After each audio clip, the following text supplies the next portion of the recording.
தென்னாடுடைய சிவனே போற்றி. தினம் ஒரு ஸ்தலம் பகுதியில் திருமூலர் அருளிய திருமந்திரத்தை பார்த்து கொண்டு வருகிறோம். அந்த வரிசையில் இன்று 304ஆம் பாடல்.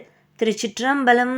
ஈசன் அருளும் இறப்பும் பிறப்பையும் பேசியிருந்து பிதற்றி மகிழ்வெய்தின் நேசமும் ஆகும் நிகழொளியாய் நின்று வாசமலர் கந்தமாய் மன்னி நின்றானே. திருச்சிற்றம்பலம்.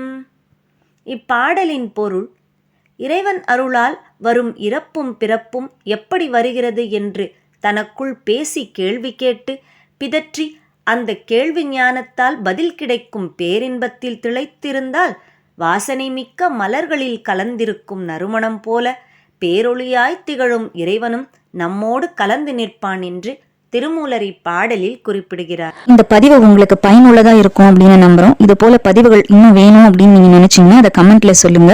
நம்ம சேனலை மறக்காம லைக் பண்ணுங்க, உங்க ஃப்ரெண்ட்ஸோட ஷேர் பண்ணுங்க, சப்ஸ்கிரைப் பண்ண மறக்காதீங்க.